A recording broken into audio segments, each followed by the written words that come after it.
The other night I was watching Fight Club, one of my favorite movies. And in this movie, one scene grabs me every time. Tyler Durden takes a convenience store clerk to the back and puts a gun to his head. He tells Raymond that he is going to die. And as Raymond whimpers, Tyler continues to ask him questions before he is about to kill him. He pulls out of his wallet a student ID and asks him what he studied. Stuff? Where the midterms are?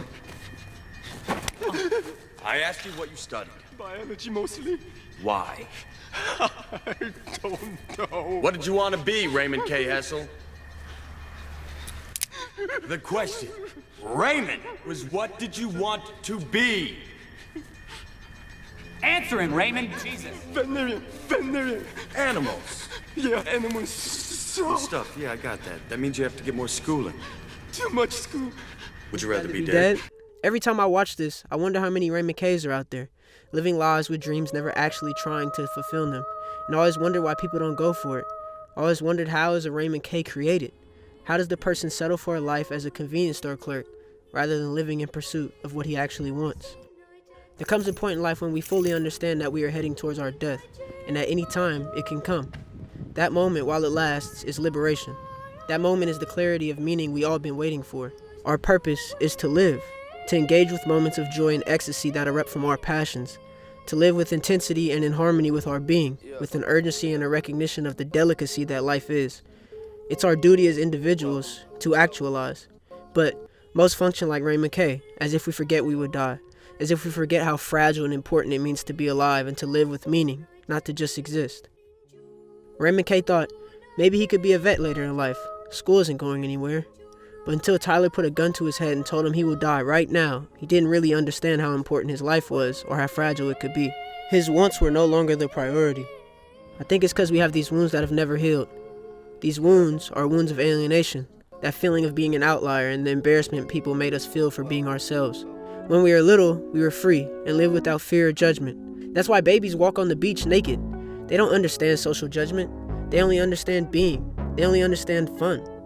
We learn as we get older, certain parts of ourselves should be repressed because they may make you an outlier or make you a target.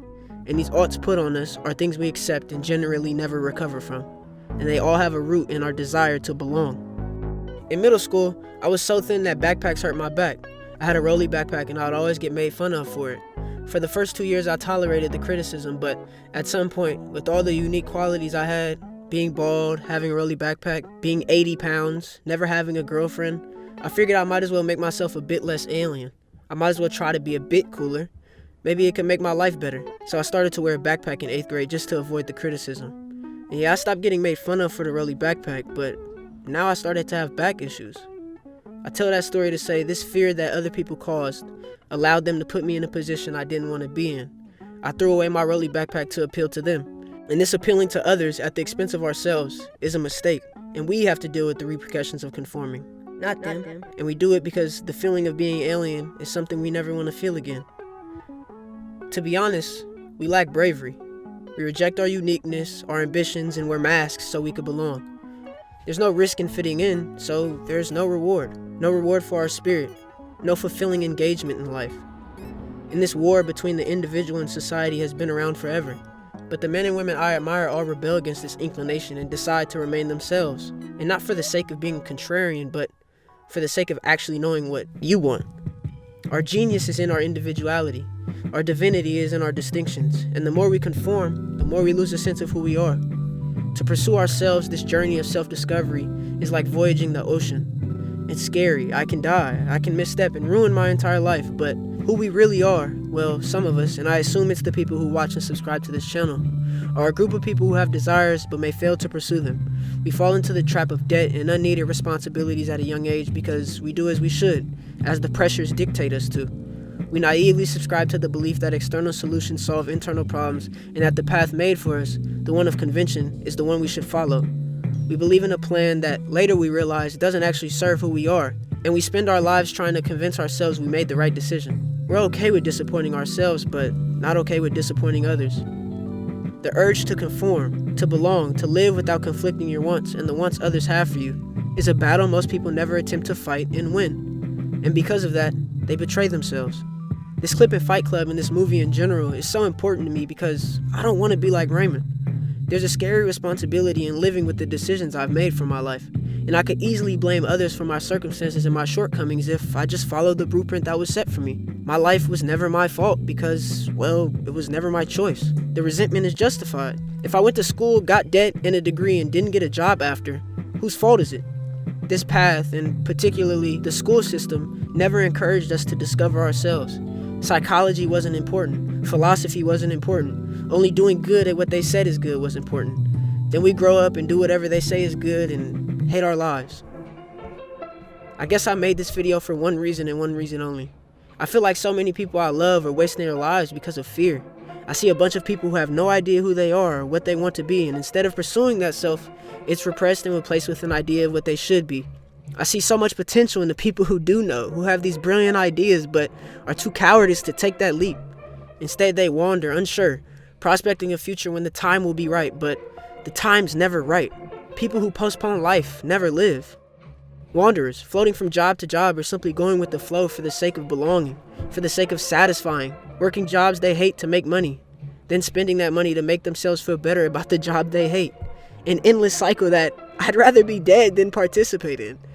Caring about what everyone else cares about and fitting a model 1,000 other people can fit into. No distinct interests that are cultivated, no ambitions that are from the light within you. Because those things that display who you are repressed. You don't want to be aliens. A world full of people where their identities weren't formed by them. Where their standard for a great person isn't their capacities, not the testing of their limits, not the bravery of tightrope walking, and not the execution of our beautiful freedom, but by if you got that new promotion. And what makes it even worse, no one seems to care.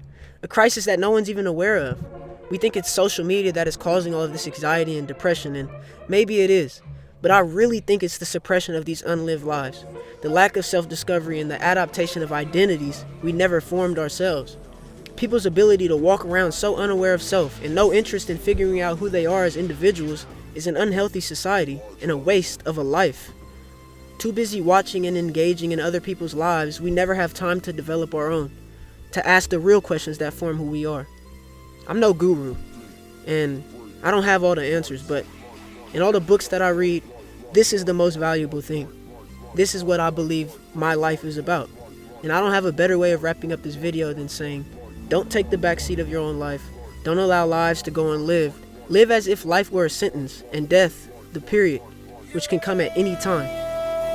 What do you want your sentence to say? I can't wait just to shit on you.